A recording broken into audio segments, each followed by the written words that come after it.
তিনি মানুষ, বুদ্ধিজীবী, সাংবাদিক কোনো মানুষকে তিনি তোয়াক্কা করতেন না।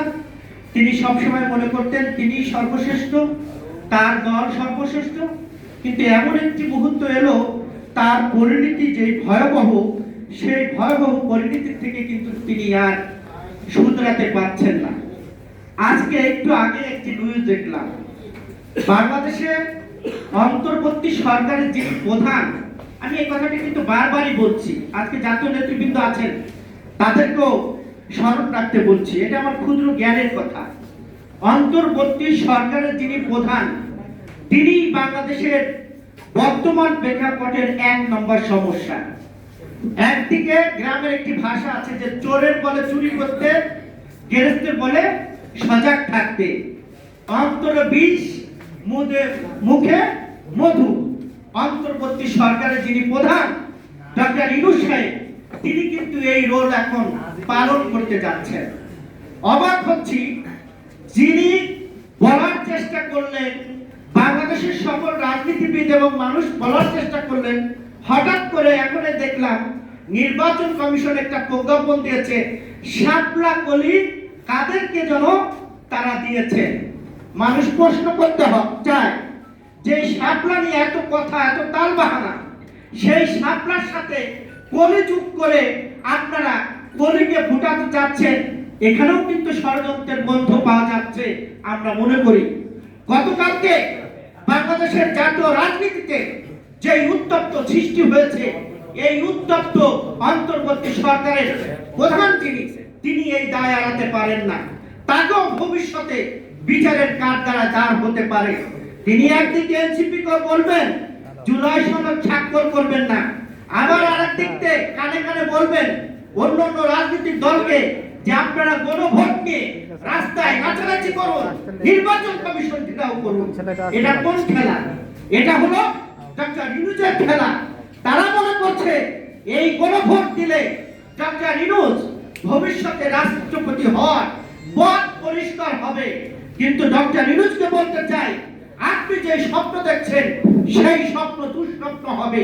এই স্বপ্ন শেখ হাসিনাও দেখেছিল, কিন্তু তার সেই গণভবনের কি পরিণতি হয়েছে সেটাও ডক্টর ইউনূসকে খেয়াল রাখতে হবে। বাংলাদেশের মানুষ প্রতিবাদী, বাংলাদেশের মানুষ আন্দোলন করতে জানে, রক্ত দিতে জানে, জীবন দিতে জানে। কাজে বাংলাদেশের মানুষকে দাবিয়ে রাখা যায় না, তাকেও ভাবতে হবে যমুনার এই ধরনের ঘটনা যেন না হয়। গণভবনের কথা স্মরণ করতে হবে। আপনি যেই খেলায় রাজনীতি দল এবং রাজনৈতিক ব্যক্তিদের সাথে, বাংলাদেশের মানুষের সাথে জুলাই সনদ নিয়ে যেই প্রতারণা করেছেন, এই প্রতারণার দায়ে আপনার বিচারের কাঠগড়ায় দাঁড় হতে হবে। আপনাকে কেউ ক্ষমা করবে না। আমরা দেখলাম ঐক্যমত্য কমিশন তিনি জাতির মধ্যে একটা বিভেদ সৃষ্টি করে দিয়েছে, যেই বিভেদ আগামী জাতীয় নির্বাচনকে বানচাল করার একটি ষড়যন্ত্র বলে আমরা মনে করি। আমরা বলতে চাই, বাংলাদেশের সকল মানুষ বলতে চায়, আমরা গত 17 বছরে যারা কারাগারে গিয়েছি, জীবন দিয়েছি, রক্ত দিয়েছি, আমি যেখানে দাঁড়িয়ে কথা বলছি এখানে আমাদের চৌধুরী আলম ছিল, তার লাশের সন্ধানও আমরা পাইনি। কিসের জন্য সংগ্রাম করেছি? ভুলভাই বারবার কারাগারে গিয়েছে, কিসের জন্য গিয়েছে? মানুষের অধিকারের জন্য গিয়েছে, ভোটের অধিকারের জন্য গিয়েছে। সেই ভোটের অধিকার নিয়ে যারা ঝিরিমিরি খেলবেন তাদেরকে রাজনৈতিক ভাবে আমরা মোকাবেলা করব, যেমন কি করেছি শেখ হাসিনাকে।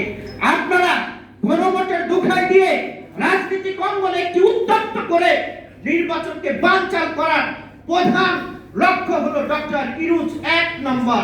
এই ষড়যন্ত্র উনি ওই যমুনাকে বসে করছেন।